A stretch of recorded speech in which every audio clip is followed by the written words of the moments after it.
Sir, जन्म से लेके मरने तक हम लोग का जिंदगी में बहुत सारे फेजेस आते।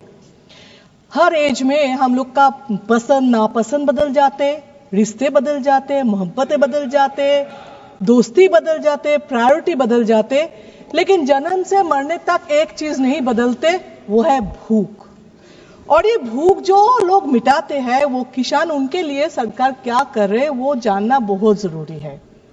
सर, 2-4 स्टेट है, उसमें 2-4 किसान है जिसके पक्का घर है, ट्रैक्टर है, लेकिन बाकी देश के किसान के पास ना घर है ना ट्रैक्टर है, सिर्फ गरीबी है। ट्रस्ट में sir, economic survey claims output in agriculture and farmers' income has increased, but record shows that it is yet below the decade-back production. And regards for farmers' income, either no change or fall in real incomes.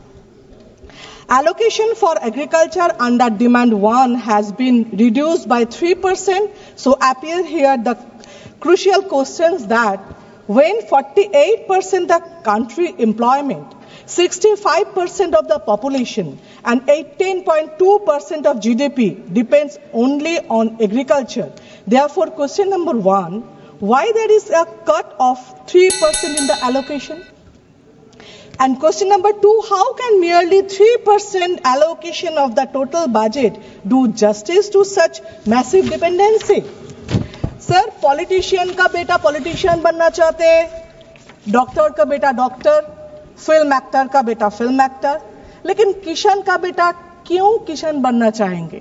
हो सकते है उसका बाप दादा किसान है, बाप दादा समझाएंगे ये महान काम है, लेकिन बेटा बाप को ये नहीं पूछेंगे, अगर बाबा आपको पता है ये महान काम है, सरकार को क्यों नहीं पता है? जो महानता सरकार को दिखाना है वो क्यों नहीं दिखाते? क्यों सालों भर का मेहनत का टोमेटो, पोटैटो, ट्रक हम लोग रास्ते में फेंकते? तब महानता कहां जाते? Sir, last year the government claims record output of food grains, but actually soon they did ban the export of wheat and paddy, and the public in the street had to buy the food grains at ever increased prices. The total budget allocation of natural farming over last 3 years budget comes to rupees 746.19 crores only. Budget is talking the natural farming, but country garming unnatural substances. The economy survey notes expected growth in the agriculture sector in 3.8%. Interestingly, State of Indian Agriculture 2015-16 by Ministry of Agriculture informed that decade back India had the annual average growth rate of 5% in the agriculture sector. Sir, are not the life and contribution of sharecroppers to be counted important? If my state West Bengal can include its sharecroppers under West Bengal Kishak Bandhu schemes, therefore what stops Pradhan Mantri Kisan Samman Nidhi योजना include करने के लिए क्या problem है? ये remains a mystery as well a pathetic decision. Sir, we need to be serious and concerned about the distress of farmers. Perhaps due to having such poor understanding on farmers' problems, in the budget PMFBY, the crop insurance scheme has got a cruel cut-off to 23%. PMFBY charges premium from the enrolled farmers. In West Bengal, the state-run Bangla Shosho Bima schemes is a fully state government-funded scheme, for which enrolled farmers need not pay any premium. Annually 6,000 crore खर्च होते हैं state के लिए. 109 lakh farmers enrol हुआ है नया, जो ममता बनर्जी के सरकार दे रही. 18 से 60 तक अगर उसी एज में कोई किसान मर जाए, उनके लिए ममता बनर्जी 2 लाख करके देते हैं. सर, ममता बनर्जी के बहुत सारे स्कीम्स है, जिसमें एक लक्ष्मी भंडार जो 2-4 स्टेट उसको फॉलो किया. अगर ये स्कीम भी सेंट्रल फॉलो करे, इसमें कोई बुराई है नहीं, कोई शर्म है नहीं, कोई ईगो है नहीं. कर सकते हैं। Fertiliser are crucial for farmers because it covers all economics aspects, and the wisdom of government not only cuts fertilizer subsidy in the budget but also remained insensitive with the supply of fertilizer. As an example, West Bengal used to get a specific grade of NPK to the tune of 4.50 lakhs MT in 2021.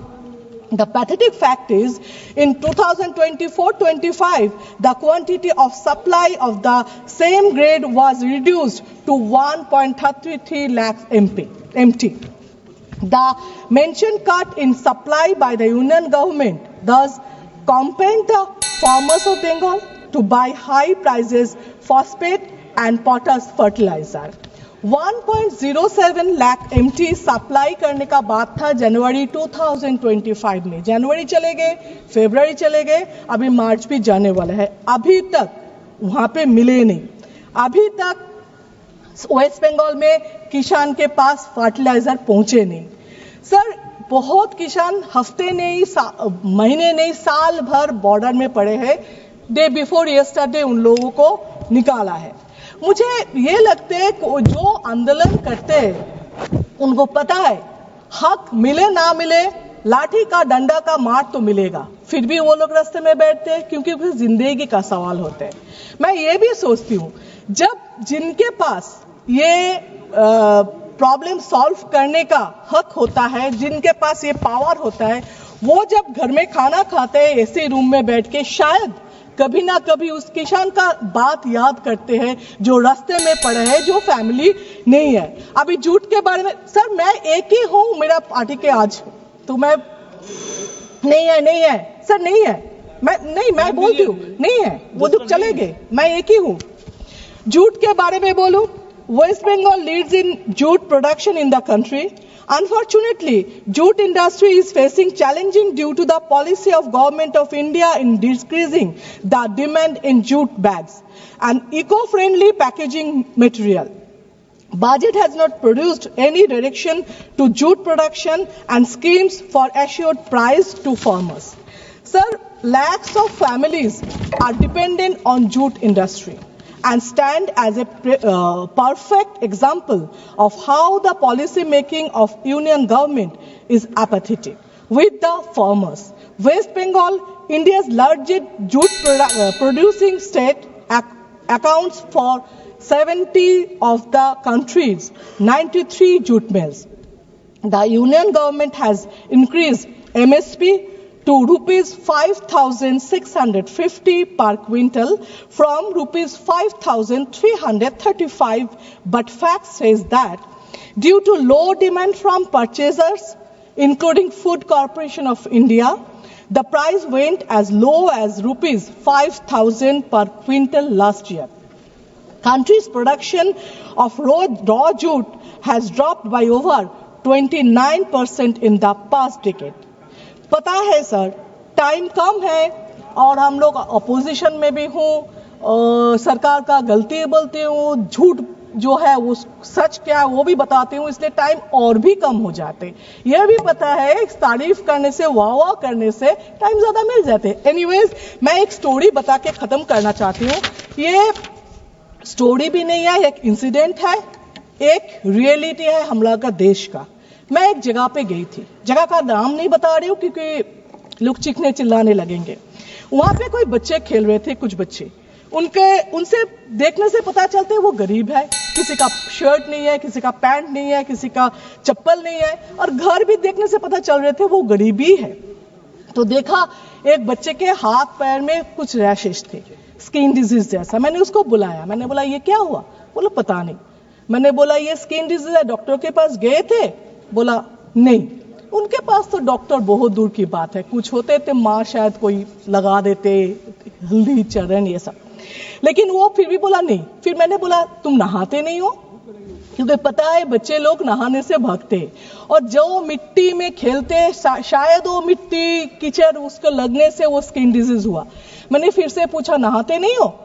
तो बोला नहीं। मैंने बोला देखा ना इसलिए होते। फिर मैंने क्यों नहीं नहाते हो? बोला नहाने के बाद ज्यादा भूख लगते हैं। सोचिए अगर नहाएंगे तो उसको ज्यादा भूख लगेंगे और भूख लगने से खाना नहीं मिलेगा, इसलिए वो लोग नहीं नहाते। मैं ये वो सुनने के चुप हो जाए, इसलिए मैंने बोला जगह का नाम बोले सब चीखने चिल्लाने लगेंगे आप लोग। ये रियलिटी है। अगर उस टाइम मैं सुन के मैं चुप हो गई हूँ, मैं इसीलिए बोला ये बोलने से ये चीखेंगे, ये चीखना चिल्लाना इसीलिए ये देश का है। लेकिन मैं उस दिन वो सुनने के बाद चुप रही, लेकिन मैं ये बात करूंगी सरकार को, ये सुनने के बाद प्लीज आप लोग चुप मत रहे, कुछ कहे कुछ करे, ऐसा चीखना नहीं, काम करना है। Thank you sir.